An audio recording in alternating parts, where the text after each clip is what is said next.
we've reached the point in the semester when we are going to talk about gases. We'll start off with a little bit of review, and then we're going to move into some stuff that we didn't cover in the prep class. So be prepared to go back, do a little bit of review, and then to slide into some new topics. To start off with, we're going to take a look at our gas properties and units of pressure and what pressure means. This part should be a review.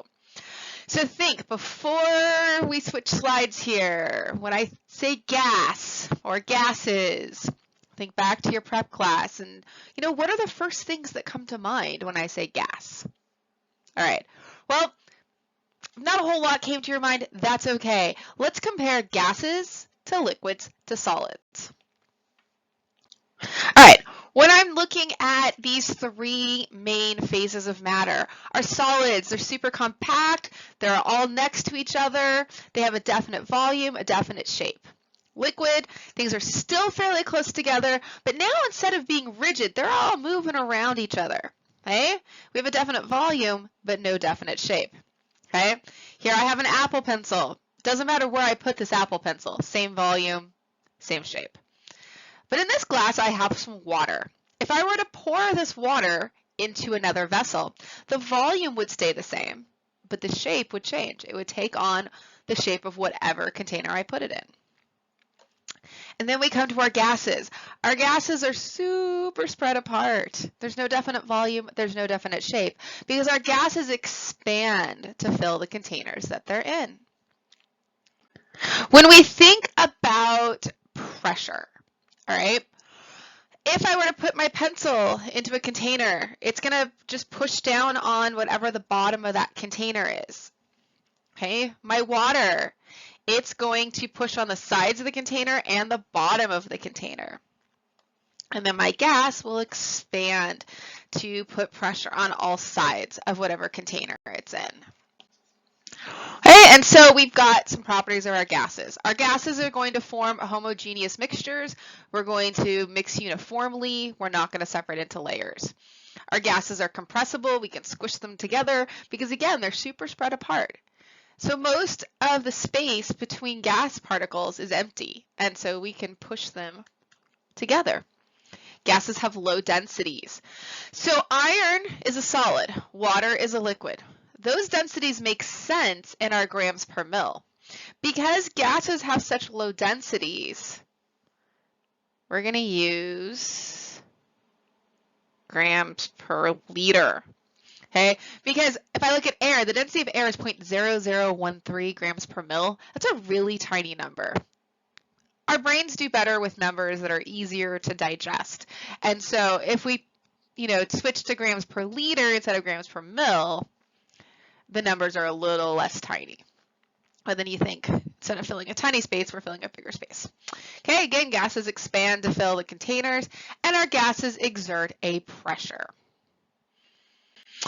When we think about pressure, it's a force per unit area. Okay, there's a lot of different units for pressure. If pressure is in terms of this kilogram over meter per second squared, then we have kilopascals, because that's the units for kilopascals. So if you think about it, if pressure is force per unit area, if I have a smaller area but the same force, I have more pressure. So here I have a point on my pencil. Here I've got, more rounded in that's a little bit bigger. If I press with the same pressure, this hurts a lot more than this does, because this is a tinier surface that I'm pressing with. All right. When our gases are bouncing around, they're going to create a pressure every time they hit. So if I were in a live class, the way I demonstrate this is I start walking around like a maniac and bumping into walls. So every time I bump into something, I'm going to exert a pressure, and that's the way our gas particles are. Okay, we've got all sorts of units of pressure out there. So our Pascal is our international system unit, our SI. Okay, and so different units of pressure have evolved in different fields. And so depending on the field that you're working in, you may see different units of pressure there. Kilopascals, we use those in physics and chemistry quite frequently. Atmospheres, we use those all the time. Millimeters of mercury, okay? And this goes back, millimeters of mercury is derived off from the original barometers. and we'll talk about that in just a moment. Torr, which is exactly the same thing as millimeters of mercury. Both of them are 760 for 1 atmosphere. I know a lot of random things, but I actually have not researched the evolution of millimeters of mercury to torr. So that one, I don't know why that exists, even though they're the same. Pounds per square inch, PSI, you see that more in engineering. Bar, you see that more in meteorology. Sometimes we use it in chemistry, sometimes we use it in physics, but that one actually we use more often in meteorology. Okay. When I'm trying to take pressure measurements, I'm looking at 2 different things that can take those pressure measurements. A barometer gives us atmospheric pressure. We're looking at the force divided by area, and the force in atmospheric pressure is the force of gravity. And then manometers, they can either be closed system or open system, and this lets us measure gas pressure in some sort of, it says closed system, but or closed container, but basically it's letting us measure the pressure of some gas product in some sort of reaction vessel usually. Okay. All right, when we look at a barometer, okay, I've got this dish filled with mercury. There's pressure pushing on it. And so that pressure that pushes down, it's going to displace the mercury. And so if I have a column up the center, part of that displacement is going to go up the center of that column. All right, and then you can measure that in millimeters, which is where millimeters of mercury came from. Now, think about this. Maybe you learned this in your prep class, maybe you didn't, but why do we use mercury in barometers? Why don't we use something else? Especially these days. We know that liquid mercury is something that we don't want to mess with. So why was liquid mercury used in barometers? Well, there's 2 reasons. One, it doesn't evaporate readily. I can leave a dish of that sitting out and it's not going to evaporate readily. The other reason is, let's say something like water, okay? Water does evaporate readily, but also if I look at the density of mercury versus the density of water, mercury is like 13.6 grams per mil and water is about 1 gram per mil.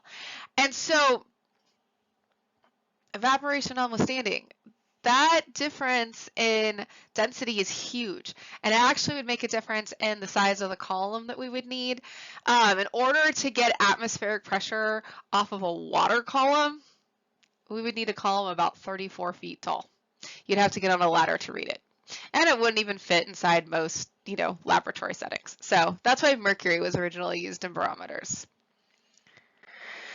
Okay, when I look at something like this is actually a well diagram, and so to get the water to come up out of the well, you have to do the pressure differential and get it under a vacuum so that it pulls up, because you have to overcome that atmospheric pressure and that pressure from that water column. All right, and so again, our atmospheric pressure, we've got our gravitational force, that's our force for our pressure.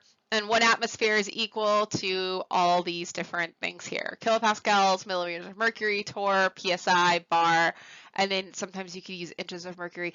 I've never used that one, but I've also only ever dealt with pressure in terms of science. So the only time I ever use PSI is if I'm dealing with the pressure of air in my car tires. Okay, and so the force of our gravity pulling down on air in our atmosphere creates our atmospheric pressure. Okay. We can look at atmospheric pressure at different altitudes, and so you see something like Mount Everest, the atmospheric pressure is much less because Mount Everest is super tall, and so the effect of gravity is much lower at these high altitudes, and so the atmospheric pressure is much lower. You get a more of effective gravity when you get down to sea level. So it's interesting, at high altitudes, cooking changes because the point at which things boil or vaporize or all those things change at those high altitudes because of that pressure differential, which is really interesting. I remember in, what was it, the late 80s? Yeah, I guess it would be the late 80s. My aunt and uncle moved from San Diego to a town called Groveland, which is one of the little mountain towns that you drive through if you are taking the 120 into Yosemite. It's been a while since I've driven that, but it's very high altitude. And so I remember my aunt, when we would visit, explaining that, you know, she had to learn how to cook differently when she moved up there. And I do remember, I don't know that I've seen this anymore, but I do remember when I was younger, on the back of some like cake mixes and stuff, they used to have in small print on the bottom high altitude cooking directions because that changes things. Okay, the air is also thinner at high altitudes because the atmospheric pressure is lower, and all the different things that we have relating our gases. And so, like, if you were to hike one of these super tall mountains, you actually have to acclimate to that lower pressure environment, and sometimes you have to take supplemental oxygen, but like you'll hike and then you have to set up like a base camp section to give your body time to acclimate before you scale the next portion of it. But that thinner air is absolutely a problem for mountain climbers. Pressure is important when we look at our eardrums. So basically there's the atmospheric, so your eardrum acts as that barrier there, and so there's atmospheric pressure on the outside, and then there's the pressure inside your head behind the eardrum flap. And so when you do things like fly a plane and you go up high, you know, you have to pop your ears because now there's a pressure differential between what's outside your head and what's inside your head, and so you have to pop your ears in order to equalize that pressure differential because of that change there. All right, let's do a quick example problem. This is the exact same problem I use in my prep class. Atmospheric pressure is 638 torr. What's the pressure in atmospheres? So we know that 1 atmosphere is equal to our 760 torr. All right, so 638, is that greater than or less than 760? It's less than. So when we do this, we would expect to have less than 1 atmosphere. Okay, so you're going to get 638 torr times 1 atmosphere in 760 torr. Now this does not affect our sig figs because this is defined as. There's a few conversion factors we have that actually are defined as, and so they don't affect our sig figs. All right, so I have 3 sig figs from my pressure measurement of 638, so my final answer will have 3 sig figs. So I have 0.839 atmospheres. Okay, all right. And then just to close out this section, here are 2 pictures of manometers. There's the closed system where the pressure is just equal to the difference in the height of that mercury column. If you are dealing with an open system, that's the second picture. This is the more common one. Then you have to have a barometer because you need to get the atmospheric pressure, and then you have to correct for the atmospheric pressure. So if you have a picture like C, all right, in picture C, what's happening is those are equal. And so the atmospheric pressure is pressing, the gas is pressing, and they're equal. And so the pressure of the gas is simply equal to the pressure of the atmosphere. In picture D, what's happening there is now the column of air from the atmosphere is pushing down further. So we've got a differential there. And so the atmospheric pressure is greater than the gas pressure.